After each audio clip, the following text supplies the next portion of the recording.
आप सभी को शरद पूर्णिमा व्रत की हार्दिक शुभकामनाएं। तो आज की इस वीडियो में आप रसपान करेंगे शरद पूर्णिमा व्रत कथा और अंत में आप सुनेंगे श्री गणेश भगवान की कहानी। तो इसीलिए हो सके तो वीडियो को अंत तक देखिएगा और कथा को पूरा सुनिएगा। और हाँ, अब से हमारे चैनल पर कार्तिक मास महात्म्य की कथाएं भी रोज नियम से सुबह सुनाई जाएंगी। तो अगर आपको ऐसी कथाएं सुनना पसंद है तो आप उन कथाओं को भी एक बार मेरे चैनल पर जरूर सुनिएगा।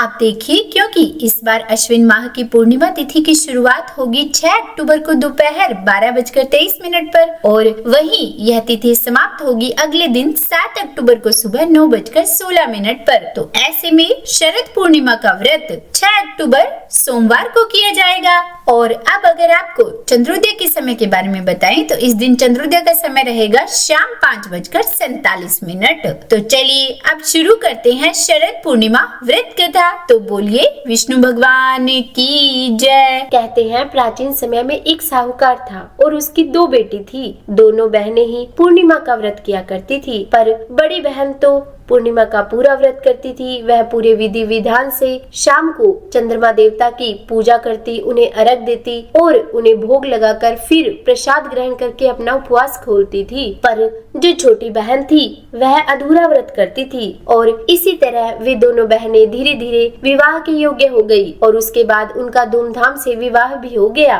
परंतु शादी के बाद पूर्णिमा के अधूरे व्रत करने के कारण छोटी बहन के जो भी संतान होती वह होते ही मर जाती। तो एक दिन उसने पंडितों को बुलाकर उनसे पूछा कि मेरी संतान होते ही मर जाती है, इसका क्या कारण है। और तब पंडितों ने बताया कि तुम पूर्णिमा के अधूरे व्रत करती थी और उसी कारण तुम्हारी संतान होते ही मर जाती है। तो उसके बाद उसने हाथ जोड़कर पंडितों से पूछा कि मुझे इसका कोई उपाय बताइए। तब पंडितों ने उससे कहा कि अब की बार जब शरद पूर्णिमा आए तो तुम अपनी पूर्णिमा का व्रत फिर से प्रारंभ करो और अब की बार तुम ये पूर्णिमा के व्रत पूरे करना।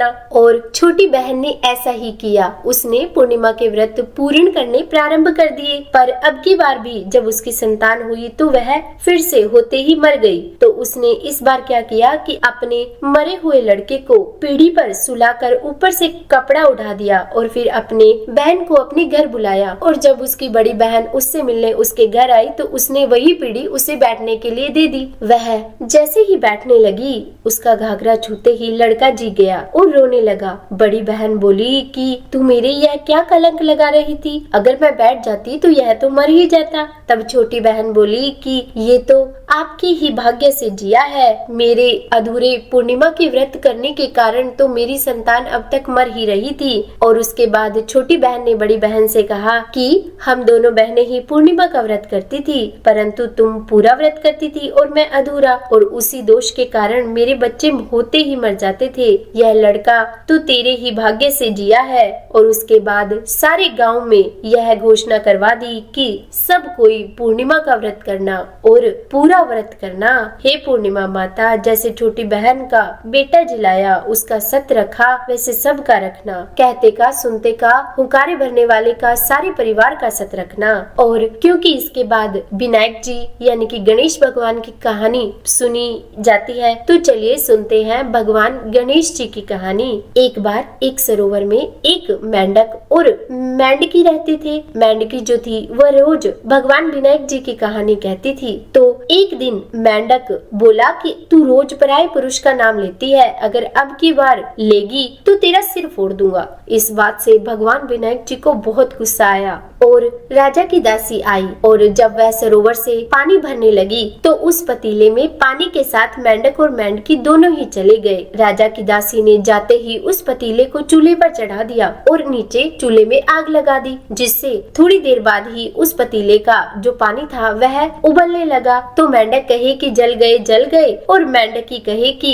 वाह कितना ठंडा पानी है। तो मेंढक बोला कि तुझे यह पानी ठंडा कैसे लग रहा है, मुझे तो इतनी जलन हो रही है। तब मेंढकी बोली कि यह तो विनायक जी भगवान की कृपा है, और फिर मेंढक से बोली कि चल अपने दोनों ही विनायक जी का नाम लेते हैं, जिससे अपने दोनों का ही यह कष्ट खत्म हो जाएगा। और उसके बाद दोनों ने ही 7 बार संकट विनायक का नाम लिया, और जिससे 2 जो नंदी होते हैं, बैल होते हैं, वो लड़ते हुए आए और उनमें से एक की लात उस पतीले को लगी जिसमें कि मेंढक और मेंढकी थे, और वह पतीला लात लगने की वजह से वहीं पर फूट गया और मेंढक और मेंढकी उस गर्म पानी से निकलकर वापस उस सरोवर में चले गए। तो हे विनायक जी महाराज, जैसे उन दोनों का संकट काटा वैसे हम सभी का काटना, कहते सुनते हुकारे भरते सारे परिवार का संकट काटना।